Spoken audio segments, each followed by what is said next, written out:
A Google Nexus 7 made by Asus.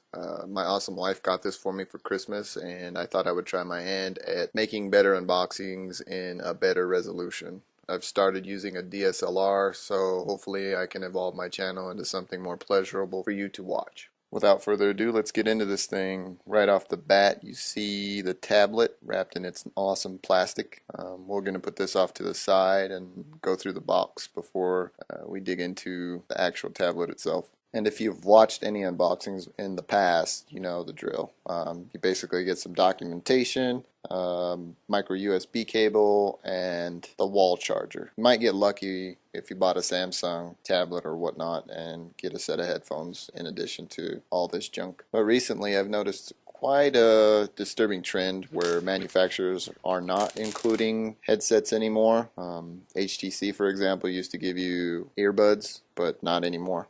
It's not like I would use them, but it would still be nice to have a headset included in the purchase of your new tablet. Let's take a look at the tablet itself. On the left side, you'll see some sort of dock connector, which Google hasn't taken advantage of yet. Down the left side, it's pretty clean. Up top, right here is where you'll see the microphone. There is no rear-facing camera on this tablet. So if you're looking for a tablet that'll be able to take pictures or video, this probably wouldn't be the solution for you. On top you'll see the power button and volume rocker. Down here you'll see the speaker, 3.5 millimeter headphone jack, which I believe is capable of utilizing headphones with the microphone. The back of this tablet has a really nice texture to it. As you can see, it's not a fingerprint magnet, and I think that this backing would deter against any kind of minor scratches. As we turn the tablet around, you can see the 1.2 megapixel front-facing camera, and right next to that is a light sensor. This 7-inch tablet rocks scratch-resistant Corning glass, which isn't Gorilla Glass, but I guess it's just as good. In addition to that, it's a backlit IPS display, which we'll get into more when I actually turn this tablet on. Okay, so now let's zoom out a little bit and take a quick walk around the tablet itself. On this side you'll see the dock connector, which will be interesting to see what Google does with it. Down at the bottom you're going to see the headphone jack and the micro USB, which I forgot to mention earlier in the video. From there we move up to the speaker, which I'm not too fond of because of its placement. Then the microphone, and on to the power button and volume rocker. And that concludes the back of it. Alright, so let's turn this thing on and get a quick look at its 1280 by 800 HD display with 216 ppi, which to me personally is plenty.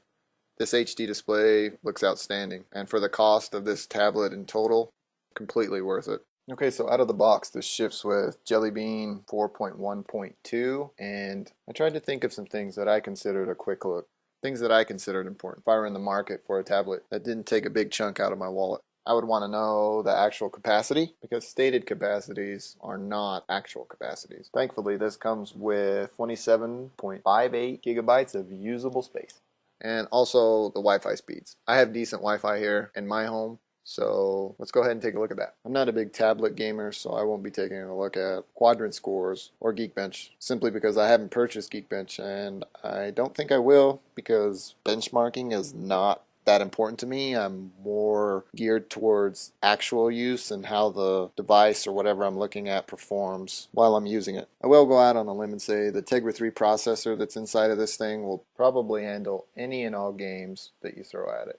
I don't have the greatest internet, but this is getting about 11 down and about 6 up. Almost about as soon as I turn this thing on, Google pushed the 4.2.1 Jelly Bean update out to me, and I updated, and I couldn't be happier. If you're looking for a tablet that isn't going to cost you an arm and a leg, this is the one for you.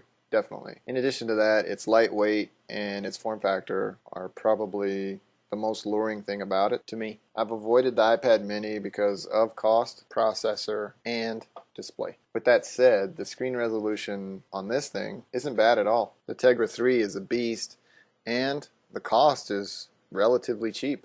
I'm going to go ahead and say it's one of the premier tablets out there. It also helps that I'm already ingrained in the Google ecosystem, so it makes it easy for me to move into a tablet like this.